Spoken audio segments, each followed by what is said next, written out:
رستم ټایپ ډي هسپتال کې د مریضانو لپاره د بنیادي سهولتونو د نشوالي له وجې ځایي ولس د یو شمېر ستونزو سره مخ دی. منتخب شوي عوامي نمایندګان د هسپتال مسلو ته هیڅ قسمه پاملرنه نه کوي.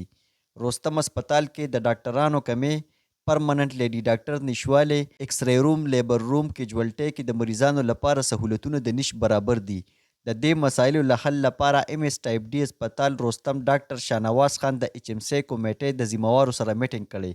د میټینګ دوران د ام پی ای تو پیلنجم فوکل پرسن اکبر علي ډي ایچ او مردان سره د رابطې وروسته د هسپتال فنډ اختیار ام اس ډاکټر شاهنواز خان ته ورکړی. ام اس ډاکټر شاهنواز خان وایي چې اوس په ایکس ری روم، لیبر روم کې د لوډ شیډینګ دوران د بجلی نشوالي مسله ډیره زر حل شي او د ډي ایچ او مردان په مرسته به د ډاکټرانو کمې هم پوره شي. ډیر زر به د رستم ولس لپاره هسپتال کې د سهولتونو فراهمي یقیني کړی شي. ان شاء الله نن په ټایپ ډي هاسپټل رستم کې د ایچ ام سی کمیټې میټینګ وشو. پای کې فوکل پرسن اکبر علي خان هم موجود او نور مشرانو هم پای کې شرکت وکړو او مونږه په ډي ایچ او صاحب سره ان شاء الله په دې باندې ډېر فروټفل ډسکشن وشو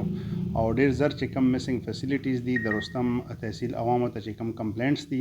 کاغه د الټراساوند حوالې سره که د ایکس ری که د لیبر روم ایشو که د سولر سیستم بیک اپ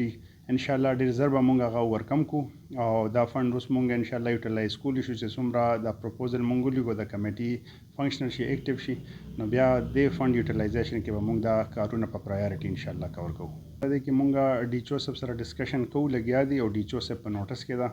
او ډېر زر به ان شاء الله دلته فیمیل ډاکټر سټیشن شي او میل ډاکټر چې کوم شارټیج دی ان شاء الله هغه هم به پوره کړی شي. ام اس ټایپ ډي هسپتال ډاکټر شاهنواز خان زیاته کړه چې د رستم هسپتال کې به د مریضانو لپاره ټول سهولتونو ورکولو لپاره خپلې خلې زرې دغه شان جاري ساتو.